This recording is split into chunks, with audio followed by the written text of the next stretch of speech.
Hi everyone, so I'm back doing the chakras and we're working through each chakra to see if, basically I'm just giving a few tips and things to do to understand the chakra, especially for people who don't really understand it and are quite, at the beginning stages of this.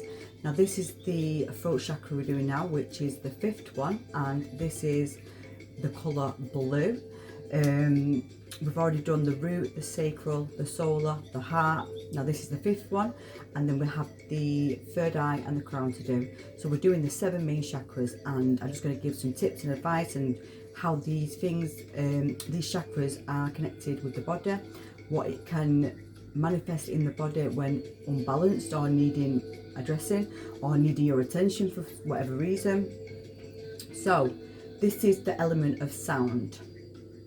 The planet is Mercury, and the zodiacs connected is Gemini and Virgo.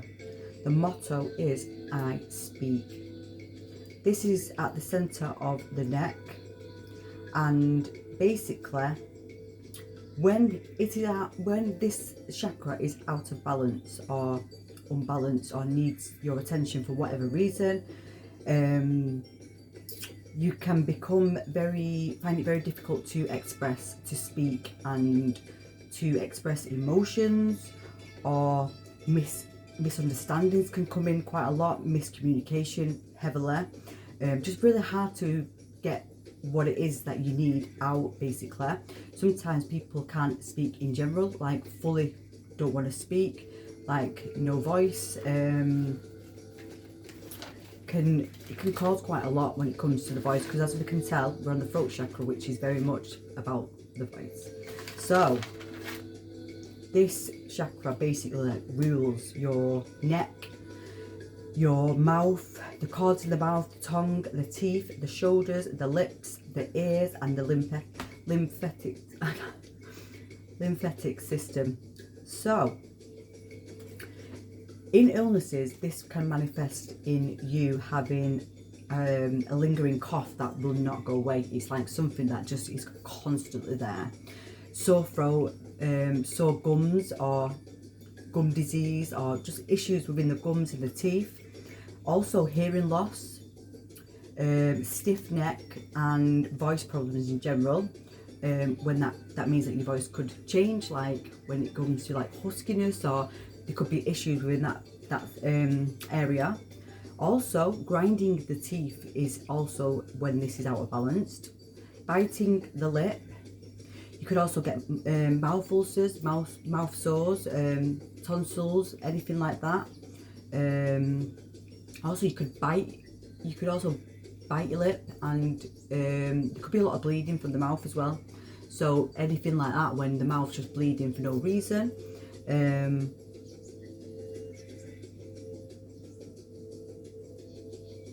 Yeah, so this is like, when this is out of balance, this is like, you could become very timid, very fearful. You could tell little white lies, it's like you can hide the truth, you can be very silent. But also when this chakra is overactive, that's even a different situation. This is where you can become very gossipy. This is where you could like to gossip about people, interrupt people when they're speaking, like overspeak and not listen. You can become very self-entitled, and also tell quite big lies when it's overactive. Sorry, not over. This chakra is very much in need of being able to balance like harmoniously, because it's like it's one extreme to the other. It's like when it's overactive, it's like hyper in overbearing, like you're talking a lot, like too much to the point where you're not letting others speak. It's like it's all about self. And when it's underactive, that's when you don't speak. So it's like really needing to, like, it's like you have to really work on this chakra to balance it out and understand when to speak and when not. You need to also be able to sit and listen and listen to others and being able to let that person speak, that's also something that you have to work on, sorry.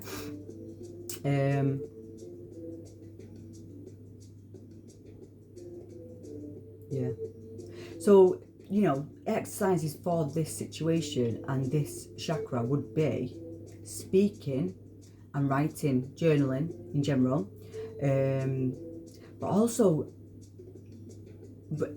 me personally, my go-to for this would be to free flow writing, but also doing certain writing and then speaking it out and actually recording this, whether it's through voice record or actually watching the video and then watching it back and listening to every word that you are speaking and listening in that kind of way, and that helps connect to listening to your own voice and your own truth as well. So I'm going to give some foods that can help with this. So, you know, if this is unbalanced or needs your attention for whatever reason, these things could be beneficial for you to eat and before you do anything else, basically. It's like, I have no idea what's going on my phone. I keep seeing things pop up, and now I've got market research coming up with paid, and I have no idea what that is. And now my camera's flashing. I don't know what's going on. So herbal teas in general will be very beneficial for your throat. Hot teas, but herbal with honey as well. Lemon water with syrup would be very beneficial. And as I've said to every other chakra, whatever chakra we're talking about, the food intake is the colour of that chakra. So for instance, this is the blue one, so it's like blue foods, but there isn't that many blue foods, so you're quite limited when it comes to this. But basically, the alternative for this is anything that grows from a tree and it can authentically ripen, and you eat that when it's ready. So it's like that nourishment from like things that grow on trees, basically. So apples, pears, that kind of stuff. Even peaches, yeah, oranges, blueberries, blackberries, and what else have we got there now?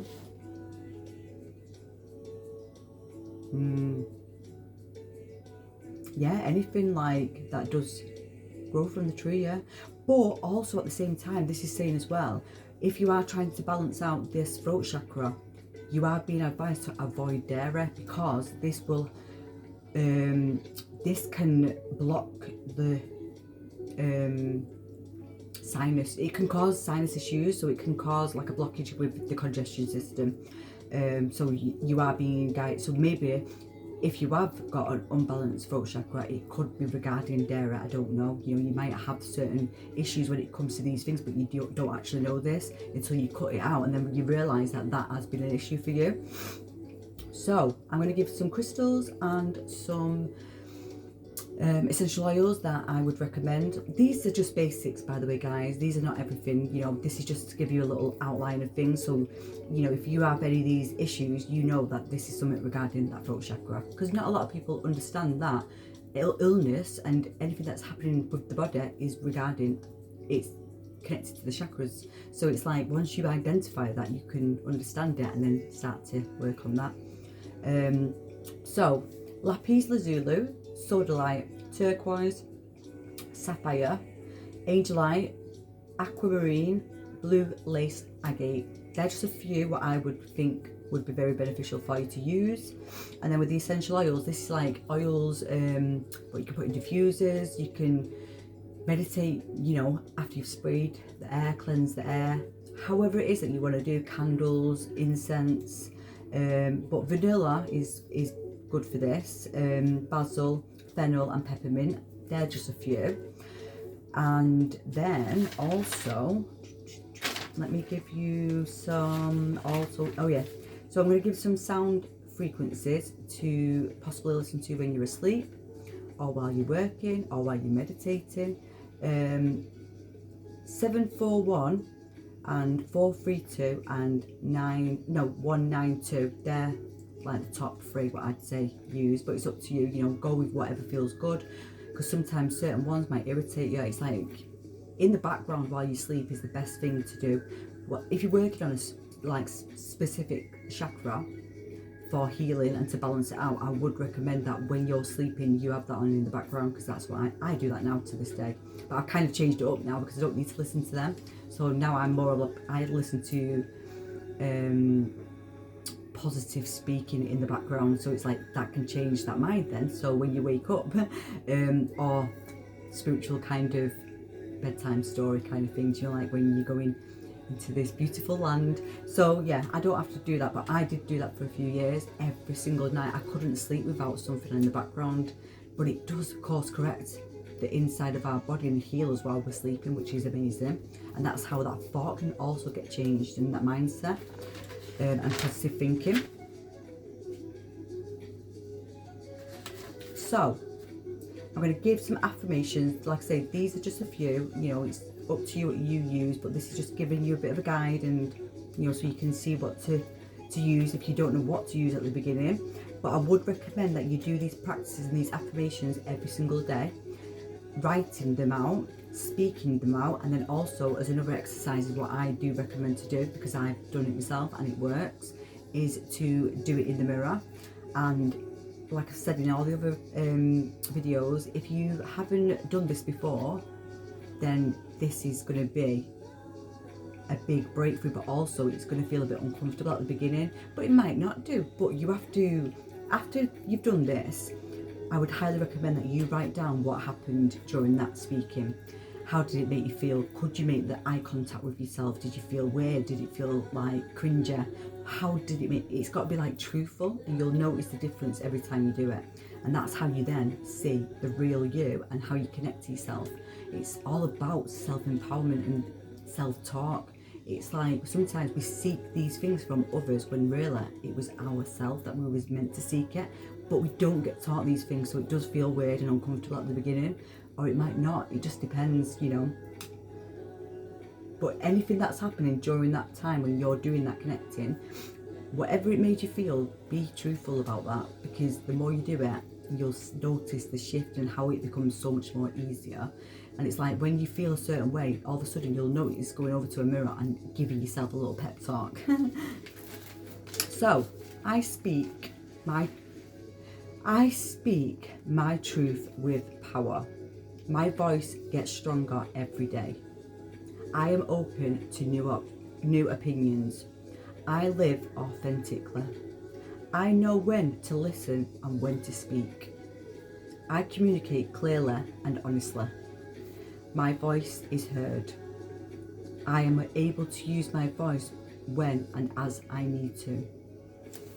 So like I say, that's just a few. But like I say, once you start to do this, you'll start to use your own words, whatever it is that you need to tell yourself. You know, everyone will be different, but these are just the little basics of what I would suggest to do. So that's the throat chakra, which is the 5th one. We're going to go to the next one, which is the 3rd eye, the 6th one, and then we've got one more after that. So but I would recommend, if you are a new person to the whole chakra system and understanding the chakras and you know what it means and how to work with them, I would highly recommend that you do watch all of them. But also the main ones to watch is the root and the heart. One's yin and one's yang, and what I've realised is that them two are usually the ones what people kind of don't fully balance and kind of push aside, because that's where there's a lot of truth in them ones, especially with the heart one, with the yin side and the emotional being and the vulnerability and loving yourself. And then the root chakra is the masculine side of us, but that one, a lot of people can push things down for a long time, like, and I mean, they could get to 50, 60 years old and not got to the root of something that's caused issues all their life, because it's in that root and it's been laid and laid and laid and laid upon. But if that one's out of balance and not acknowledged and get to the core of whatever it is that's the issue, it will never ever be, all the chakras won't be aligned. You'll always have an imbalance throughout them. So it really does need to be addressed and worked on, and I think a lot of people are having wake-up calls at the minute to see that they didn't do that work on the root chakra.